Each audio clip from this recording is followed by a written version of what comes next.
একটি ছোট গ্রামে একটি পুরনো বাড়ি ছিল, যা অনেক দিন ধরেই জেনশীন। গ্রামের লোকেরা বলত বাড়িটিতে একটি ভূত বাস করে। তারা বলত রাতের অন্ধকারে বাড়ির জানালার কাছে একটি ছায়া দেখা যায় এবং মাঝে মাঝে অদ্ভুত আওয়াজও শোনা যায়। একদিন এক যুবক যার নাম রাজ সাহসী হয়ে বাড়িটিতে রাত কাটানোর সিদ্ধান্ত নেন। সে বাড়িতে প্রবেশ করে আর সবকিছু খুঁজতে শুরু করে। বাড়ির ভেতর অন্ধকার, ধুলো এবং পুরনো জিনিসপত্র ছিল। রাজের মনে ভয় ছিল, কিন্তু সে নিজেকে সাহসী রাখ। রাতের দিকে হঠাৎ করেই সে একটি অদ্ভুত আওয়াজ শুনতে পেল। সে দেখল একটি সাদা ছায়া আস্তে আস্তে তার দিকে এগিয়ে আসছে। রাজের হৃদস্পন্দন দ্রুত হতে লাগল।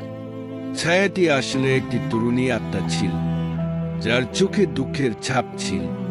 সে রাজকে বলল, আমি এই বাড়ির মালিক ছিলাম, কিন্তু একটি দুঃখজনক ঘটনা ঘটেছিল, যার কারণে আমি এখানে আটকা পড়ে আছি।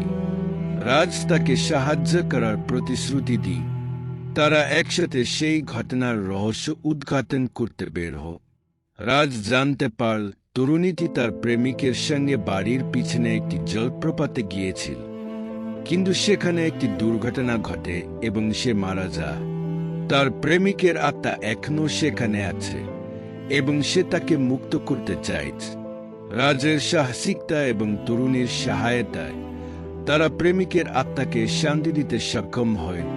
তারপর তরুণী আত্মাটি ধীরে ধীরে উড়ে গেল এবং বাড়িটি শান্ত হয়ে গেল।